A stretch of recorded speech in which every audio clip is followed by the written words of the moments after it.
Bom, pessoal, além desses papéis importantes que a gente acabou de ver, né, que é o papel de armazenamento de combustível, né, são os polissacarídeos de reserva, né, basicamente o amido glicogênico que nós vimos como exemplo, quanto também esse papel de estrutural, como por exemplo a celulose, os peptidoglicanos lá da parede celular bacteriana, né, os polissacarídeos eles também apresentam funções muito interessantes, né, que são funções que a gente chama de funções mais ativas dessa classe de biomoléculas, né. Os polissacarídeos eles podem funcionar como transportadores de informação. Transportadores, o que é isso, né? Como que elas fazem isso? Pessoal, existem estruturas aí, né, envolvendo polissacarídeos que promovem a comunicação entre a célula e a matriz extracelular, ou seja, entre a célula e a porção externa da célula, né? Existem também estruturas que funcionam como sinalizadores de proteínas de transporte, né? Ou seja, funciona para degradação de proteínas mal formadas, tá? Além disso, né, existem moléculas desse tipo que atuam como pontos de reconhecimento para outras moléculas sinalizadoras, né, que nós vamos ver exemplos daqui a pouco, né? Então, pessoal, tudo isso aqui que a gente está falando dessas novas funções que envolvem aí os polissacarídeos, né, a gente vai encontrar nos glicoconjugados, os chamados glicoconjugados. Quais são eles, né? Basicamente, os glicoconjugados são divididos em proteoglicanos, glicoproteínas e glicolipídios, tá? Então, olha, o próprio nome já induz a gente a enxergar, né, do que é composto, né, esses glicoconjugados aí, né? Proteoglicanos, ou seja, eu vou ter uma porção proteica e um polissacarídeo, né? E assim vai. Nós vamos ver alguns exemplos aqui ao longo dessa aula, tá? Então vamos lá. Os proteoglicanos são macromoléculas, né? São moléculas bem complexas em termos estruturais, né? Que são encontradas na superfície das células, né? Nos quais uma ou mais cadeias de glicosaminoglicanos sulfatados, né? Principalmente eles são sulfatados, estão ligados covalentemente a uma proteína de membrana, tá? Então, eu trouxe esse exemplo aqui para mostrar para vocês. Vejam que aqui eu tenho, né, um trissacarídeo aqui em azul, tá? Trissacarídeo em azul, que se liga ao glicosaminoglicano, né, que é essa estrutura aqui em laranja, tá? Que é o conhecido como sulfato de condroitina, tá? E toda essa estrutura aqui, ó, tá ligado a um resíduo de serina de um córnea aqui proteico, de um cerne proteico aqui, tá? Então isso é muito comum a gente encontrar esse tipo de estrutura aqui, ó, nas membranas celulares. Eu tenho aqui todo um cerne proteico, uma proteína bastante complexa, né? Aqui percebam que tem uma estruturação em alfa-hélice e tal, né? E aqui, né, aqueles glicosaminas, né, sulfatadas, né, todas aqui presas aqui nessa porção externa aqui da membrana celular, né? E essas estruturas, elas são extremamente importantes para o reconhecimento de receptores externos, ou seja, elas fazem uma comunicação com a porção externa da célula com a porção interna da célula, né? Perceba que aqui a gente está do lado de fora da célula e aqui do lado interno da célula, tá? Então é muito comum esse tipo de estrutura presente nas membranas, tá? Bom, um outro tipo de glicoconjugados são as glicoproteínas, né?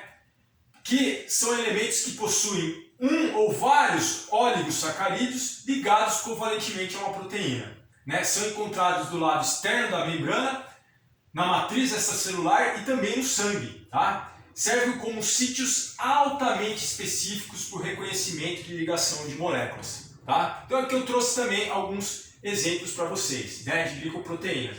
Então percebam, né, que eu tenho aqui a proteína, né, aqui representando um resíduo de serina, né, ligados aqui a uma porção de carboidratos, tá, que pode ser um carboidrato ou vários carboidratos, formando uma estrutura bem complexa aqui, né? Sempre associado a um resíduo aí de aminoácidos. Geralmente asparagina, serina ou treonina, tá? Então vai estar ali na cadeia lateral desses aminoácidos que vão estar formando ali uma estrutura proteica, né? Eu tenho a ligação de toda uma estrutura formada aí por um único carboidrato ou por um conjunto, né? Um polissacarídeo mais complexo, tá? E são estruturas extremamente importantes, né? Para a interação com alvos específicos, né? Presentes aí no meio extracelular, tá? São estruturas de reconhecimento, né? Só para vocês terem uma ideia, os carboidratos eles estão muito ligados ao sistema de defesa imunológica, tá? Porque esse exemplo aqui das glicoproteínas é muito comum, né? A gente encontrar, por exemplo, aqui nas lectinas, né? Que são encontradas em todos os organismos. São proteínas que ligam carboidratos com alta especificidade, né? E afinidade bastante grande. Elas distinguem açúcares semelhantes pelo número e intensidade de ligações de hidrogênio. Então, o mecanismo de reação a um processo de inflamação, né, é justamente promovido por essa lectina, tá?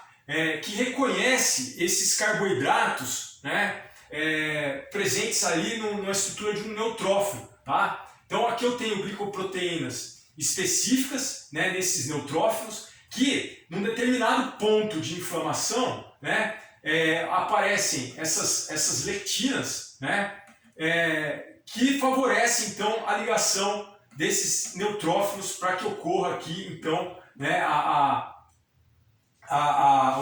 o sítio de reconhecimento, o processo inflamatório, né, para que isso daí seja reconhecido e o organismo possa combater, né, esse processo inflamatório que teve aqui. Veja que essa interação toda é promovida por esses glicoconjugados aí que a gente acabou de dar um exemplo, né? São glicoproteínas interagindo aqui, né, em células específicas presentes aí na corrente sanguínea que justamente servem para aderir a um determinado local onde é necessário a intervenção de outros agentes celulares ali. Tudo bem? Tá?